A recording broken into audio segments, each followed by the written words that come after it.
আজকে শ্রীলঙ্কা সফরে যাওয়ার আগে সাংবাদিক সম্মেলনের আয়োজন করা হয় এবং এই সাংবাদিক সম্মেলনে উপস্থিত ছিল টিম ইন্ডিয়ার নতুন হেড কোচ গৌতম গম্ভীর ও প্রধান সিলেক্টর অজিত আগারকার।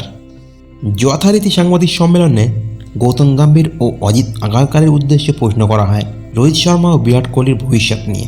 এই দুজনকে আর কতদিন ওডিআইতে দেখা যাবে?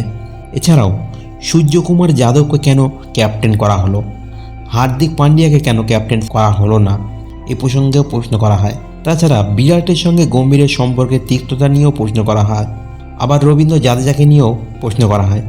তো এই সমস্ত প্রশ্ন করা হয় গৌতম গম্ভীর ও অজিত আগারকারকে এবং তারা যথারীতি প্রশ্নগুলির উত্তর দেয়। চলুন দেখে নিই এই প্রশ্নগুলোর উত্তরে গৌতম গম্ভীর ও অজিত আগারকার কী বলেছেন। তো তার আগে বন্ধুরা, আপনাদের কাছে একটি ছোট্ট রিকোয়েস্ট থাকবে, ভিডিওটি ভালো লাগলে অবশ্যই একটি লাইক এবং চ্যানেলটিকে সাবস্ক্রাইব করতে ভুলবেন না। রোহিত শর্মা ও বিরাট কোহলির ভবিষ্যৎ নিয়ে প্রশ্ন করা হলে গৌতম গম্ভীর বলেন, রোহিত এবং বিরাট দুজনেই খুব বড় মাপের খেলোয়াড়। এখন আমাদের টার্গেট শুধুমাত্র 2025-এর চ্যাম্পিয়ন্স ট্রফি। তারপরে যদি ওরা ফিট থাকে অবশ্যই 2027-এর ওয়ার্ল্ড কাপে খেলতে দেখা যাবে এই দুজনকে।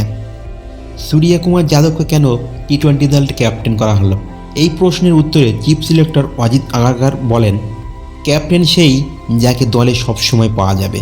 হার্দিক পান্ডিয়ার ক্ষেত্রে দেখা গেছে যে চোটের কারণে বারবার দল থেকে ছিটকে যেতে হয়।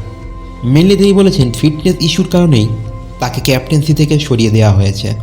এছাড়াও সূর্য সম্পর্কে বলেছেন সে একজন ভালো মানের খেলোয়াড়, দুবার ICC player of the year হয়েছে, দীর্ঘদিন ধরে আইসিসি ব্যাটসম্যানদের তালিকায় 1 নম্বরে ছিল।